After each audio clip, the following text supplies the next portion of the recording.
Silakan.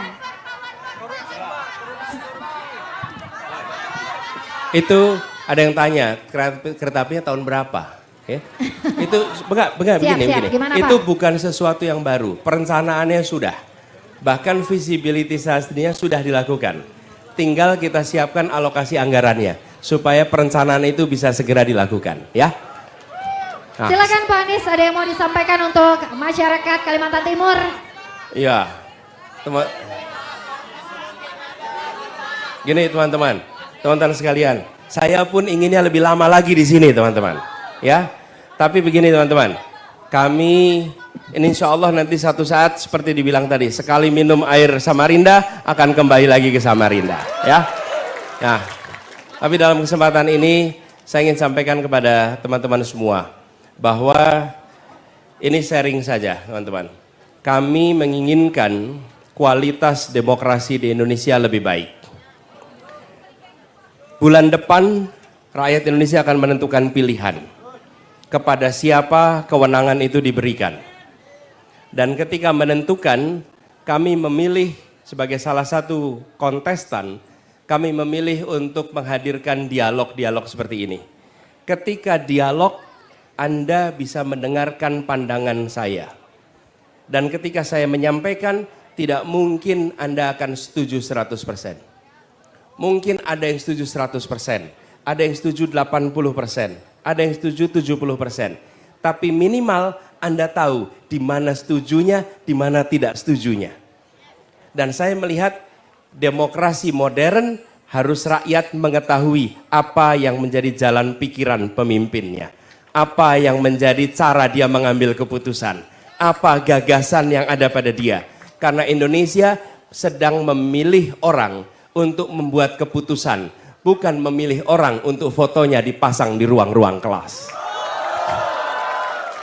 Kalau Anda memilih orang hanya untuk dipasang fotonya di ruang kelas, maka cukup menilai dari bannernya saja.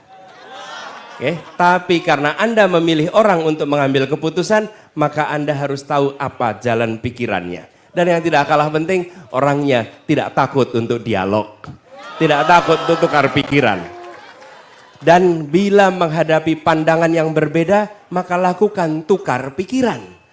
Tukar pikiran itu kan untuk pandangan yang berbeda, bukan? Dan itu normalnya masyarakat ya ada tukar pikiran. Karena itu saya menawarkan ini sebagai bagian dari meningkatkan mutu demokrasi kita.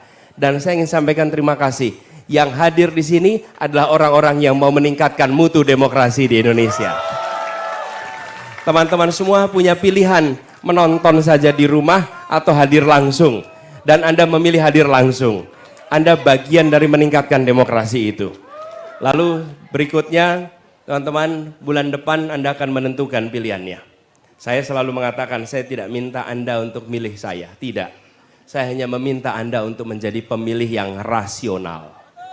Rasional itu artinya membandingkan. Rasio itu perbandingkan.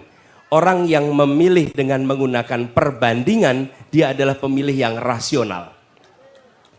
Bandingkan apa? Bandingkan rekam gagasannya, rekam jejaknya, rekam karyanya, rekam prestasinya. Dari situ tentukan pilihannya di 14 Februari yang akan datang. Anak muda tidak perlu diajari milih siapa, karena anak muda sudah tahu mereka harus memilih siapa. Tunjukkan itu, silahkan ambil pilihan. Dan pemilu, pilpres bukan tentang masa lalu. Pilpres pemilu adalah tentang masa depan. Tentang masa depan. Konsekuensinya adalah keputusan masa depan yang akan dibuat oleh siapapun yang diberikan amanat. Karena itu saya mengajak kepada semua di sini, jangan sia-siakan hak pilih Anda. Bila pilpres diikuti hanya oleh 60% orang, maka yang 40% itu tidak ikut menentukan. Yang 60% lah yang menentukan. Dan insya Allah yang ada di tempat ini akan menjadi orang-orang yang menentukan pilihannya di 14 Februari yang akan datang. Saya ingin sampaikan terima kasih teman-teman. Hari ini kita berjumpa, mungkin waktunya tidak panjang. Ya, tapi insya Allah kenangannya panjang di kita semua. Dan saya ingin mengharapkan kepada semuanya, insya Allah apa yang tadi disampaikan Bila amanat itu diberikan, maka apa yang tadi dikatakan insya Allah akan dilaksanakan. Laksanakan. Kami selalu berhati-hati di dalam menyampaikan rencana. Kenapa? Karena rakyat sudah capek dengan janji yang tidak dilaksanakan. Dan itu adalah beban moral tersendiri bagi saya. Saya ingat maju pilkada di Jakarta, datang ke kampung-kampung berkampanye, bersilaturahmi dengan warga. Apa kata warga di sana? Pak Anies, kami tidak minta macam-macam, kami cuma minta satu saja. Bapak akan di sini 5 tahun atau Bapak tengah jalan akan pergi? Ya, kenapa? Karena mereka pernah punya harapan. Lalu di tengah jalan pindah. Nah yang berikutnya repot ngadepinnya. Karena dia berhadapan dengan masyarakat yang bilang, sebentar Pak, dulu ada yang begini nih Pak nih. Lalu pergi. Jadi saya mengatakan kami hati-hati di situ. Yang terakhir nih teman-teman. Ini bulan Januari, tanggalnya 11. Akhir tahun kemarin, saya diajak refleksi bukan diajak, ada yang bertanya, Pak apa refleksi akhir tahunnya? Lalu ini yang saya sampaikan. Tahun 2023 adalah tahun dalam hidup saya yang sangat mengesankan. Karena di tahun itu, tahun saya berjabat tangan terbanyak dalam usia hidup saya. Belum pernah saya salaman sebanyak tahun 2023. Ratusan ribu mungkin jutaan orang yang saya bersalaman. Dan teman-teman sekalian, tidak ada salaman basa-basi di situ. Semua salaman dengan penuh semangat. Tapi itu yang membuat saya merasa bahwa tanggung jawab perubahan itu bukan tentang satu orang, bukan tentang kekuasaan. Ini adalah amanat aspirasi jutaan orang yang pernah saya temui di berbagai tempat seluruh Indonesia.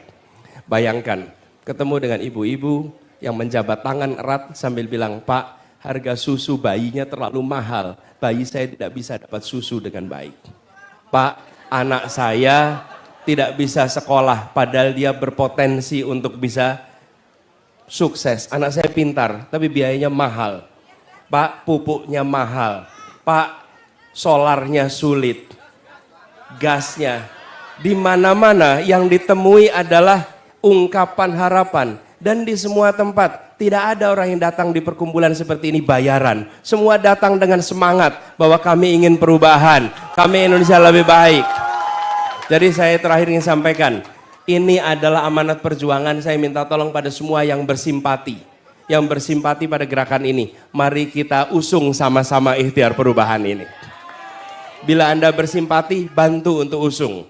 Karena ini adalah tanggung jawab yang dititipkan dari berbagai wilayah, jutaan rakyat yang menitipkan. Saya yang ketimpa amanat itu bersama teman-teman yang lain, saya berharap dibantu untuk mengusung amanat ini. Siap? Insya Allah kita ikhtiarkan 14 Februari menjadi hari perubahan Indonesia. Terima kasih buat semuanya, salam buat keluarga, salam buat teman-teman. Insya Allah kita jumpa di waktu yang akan datang. Assalamualaikum warahmatullahi wabarakatuh. Waalaikumsalam warahmatullahi wabarakatuh. Demikian agenda. Download Tribun X sekarang. Menghadirkan lokal menjadi Indonesia.